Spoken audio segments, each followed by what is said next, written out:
This was something I began to think about when I realized that you can't recycle napkins or tissues, but you can compost them. There's lots of other things, including coffee grounds, dryer lint, and even pet hair that you can compost. It's crazy.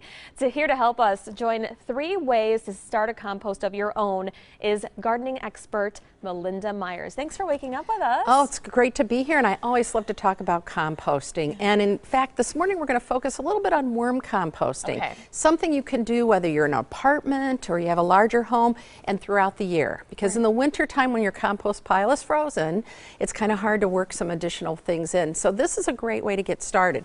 All you need, I started with a recycling bin or a container, storage container like this. This is a good starting size, you know, 1 foot by 2 foot minimum.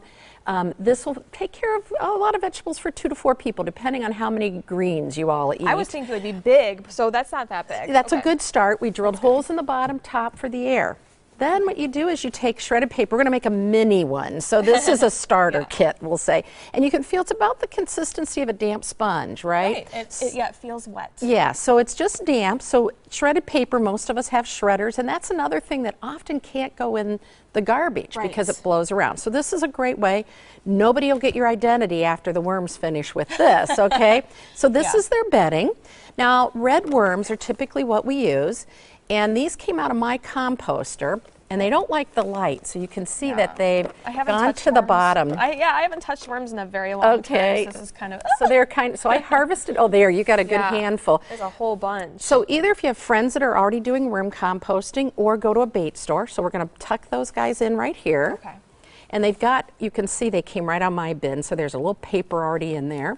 We're going to cover them up because they don't like the light. Got it. And then the food they use are things, and then we're going to put a little potting mix or soil in because they need grit. Okay. Coffee grounds, tea bags, and I left the filter on. Even eggs. Eggshells are good.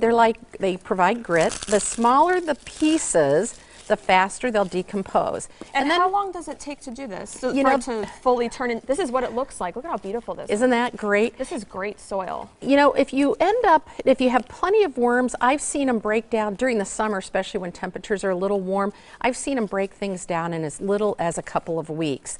Now, if you have fewer worms and it's cooler, like this time of year, then it may take them up to a month or 2. So just, you know, and if you have fruit flies, that means you don't have enough worms. So you need to get more worms in there and then just cover their bedding.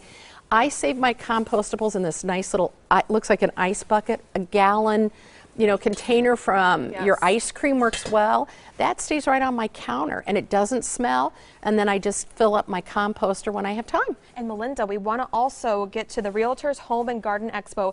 It's taking place March 18th through the 20th, and then the 23rd through the 26th. We have a full screen for you. It's at the Wisconsin Expo Center at State Fair Park. Melinda Myers will present 4 times. We have all the information for you right now at TMJ4.com. Very quickly, in one sentence, what can you tease for people with that?